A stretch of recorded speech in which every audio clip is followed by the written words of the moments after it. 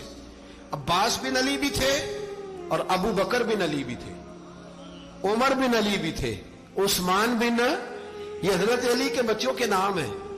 یہ آپ کے شہزادے امام حسین کے ساتھ شہید ہوئے. ان کا نام صرف اس لیے نہیں لیا جاتا کہ ان کا نام خلفائے ثلاثہ کے نام پہ، حضرت علی نے اپنے یاروں کے نام پہ رکھا ہے تو تم نے کربلا کے میدان سے خارج کر دیا.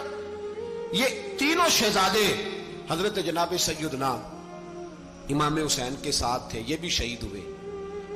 حضرت جناب زینب امام حسین کی سگی بہن ہے. ان کے 2 بچے تھے، اون و محمد. جب امام حسین میدان میں جانے لگے تو جناب زینب بچوں سے کہنے لگی، نہ پہلے بھائی نہیں جائے گا، پہلے بھانجے جائیں گے. 2 بچے شہید ہوئے. حضرت قاسم بن حسن امام حسن کے بیٹے تھے. وہ جب میدان میں جانے لگے تو امام حسین نے کہا، نہیں بھائی تو نہیں جائے گا، تو میرے بھائی کی نشانی ہے، میں جاؤں گا. تو حضرت قاسم بن حسن نے ایک تعویذ کھول کے دیا کہ ابا جی میرے والد نے کہا تھا جب بڑی مشکل آ جائے تو تعویذ کھول کے دیکھنا. تو آج بڑی مشکل آئی ہے تو میں نے تعویذ کھولا ہے، تو یہ دیکھیں کیا لکھا ہے. یہ تو رکا ہے، تعویذ ہے ہی نہیں. جب کھول کے دیکھا تو اس پہ لکھا تھا، قاسم اگر حسین پہ کوئی کڑا وقت آ جائے تو بیٹا کے آگے آگے رہنا، اگر کڑا وقت میرے بھائی پہ کبھی آ جائے نا، دیکھنا اس کے آگے آگے چلنا، اسے حسن کی کمی نہ محسوس ہو. پائیاں جہاں ساک نہیں کوئی جے وچ خار نہ ہوئے. سیدنا امام حسین پہلی دفعہ کربلا میں اس وقت روئے جب یہ رکا. آپ نے دیکھا تو فرمایا ٹھیک ہے، اگر حسن کی یہ وصیت ہے تو میں نے زندگی میں اگر ان کی ہر بات مانی ہے اب بھی مانوں گا، تمہیں اجازت ہے. جناب قاسم بن حسن 16 سال کا جوان جب میدان میں نکلے تو ہائے ہائے پتہ نہیں کہاں سے آ گئی ہے. امام قاسم بن حسن جب میدان میں نکلے تو تبری سے لے کر علامہ ابو الاسناد صاحب سب کو پڑھ کے تو دیکھو. 3 دن کی پیاس ہے، شدید آزمائش ہے، دکھ ہے، تکلیفیں ہیں، پھر بھی پہلی دفعہ جب میدان میں گئے ہیں واپس آئے ہیں 19 لوگوں کو قتل کر کے واپس آئے. 19 لوگوں کو ایک بار میں حضرت ایسے ہی تماشا بنا دیا. مظلوم تھے وہ تو رو رہے تھے. ہر مقرر یہ کہہ رہا ہے کہ وہ تو بار بار کہہ ابا پانی مل جائے، پانی آ جائے، ترس گئے. خدا کا خوف کرو، یہ دلیر لوگ تھے. ان کی باتیں آج بھی پڑھ کے دلیری پیدا ہوتی ہے، دلیری پیدا ہوتی ہے، دلیری. سناؤ قصہ خیبر کو، تمامی اپنے بچوں کو. علی کی داستان سن کے دلوں سے ڈر نکلتا ہے. علی کی داستان سن کے دلوں سے یہ جو بچے ڈر رہے ہیں نا، وہ چمگادڑ آ گئی، کاکروچ آ گیا، یہ خوف نکل جائے گا اگر حضرت قاسم بن حسن کی بات سنیں گے. درجنوں لوگ آپ نے قتل کیے. ایک دفعہ آئے کہا چاچا یزید کا لشکر تو بڑا بزدل ہے، اگر چند قطرے پانی میرے حلق سے گزرے تو میں سارے کاٹ کے لے آؤں گا آپ کے پاس. چند قطرے. لیکن تھوڑی دیر گزری، عمر بن سعد کہنے لگا اکیلے اکیلے جاؤ گے تو علی کا پوتا ہے، یہ سب کو مار دے گا، اکٹھے جاؤ. چاروں جانب سے تیر برسے. ایک تیر لگا آ کے گردن کے پیچھے، بس جناب سیدنا قاسم بن حسن گھوڑے سے نیچے گرے. تو جناب زینب حوصلہ کر کے آنسو سمیٹ کے کہنے لگی میں دیکھ رہی ہوں پردے کے پیچھے سے حسین میرے بھائی کا بیٹا گر گیا ہے، جا اسے اٹھا کے لا. حضرت امام حسین ان کو اٹھا کے لائے تو امام حسین نے سینے سے لگایا ہوا تھا تو ان کے پیر، ان کا قد لگتا تھا امام حسین سے زیادہ ہے. اٹھا کے لایا، لٹا دیا گیا. امام حسین کے اپنے بڑے بیٹے میدان میں نکلنے کو، علی اکبر نام ہے. جب جن لوگوں نے حضور کو نہیں دیکھا تھا وہ جب کہتے نا ہم نے نبی پاک کا دیدار نہیں کیا تو بتاؤ کس طرح کے تھے، تو بتایا جاتا تھا کہ جناب علی اکبر کا دیدار کرو، ہم شبیہ مصطفیٰ. اور جب وہ گلیوں میں نکلتے تھے تو عورتیں چھتوں پہ چڑھ جاتی تھیں. جناب علی اکبر رضی اللہ تعالیٰ عنہ تلوار لے کے میدان میں نکلے. جوان بیٹے دینے بڑے مشکل. او یارو رٹا کیا ہے یہ تو بتاؤ کہ ظالم آدمی حکمران ہے. یار یہ رٹا ہے، ایک ظالم کا رستہ روکنا ہے. اس رٹے کے لیے ہم شبیہ مصطفیٰ جناب سیدنا امام علی اکبر میدان میں نکلے. بڑے لوگ مارے، بڑے. پھر ایک تیر ان کے بھی گلے میں لگا اور جب وہ گرے نا زمین پہ تو حضرت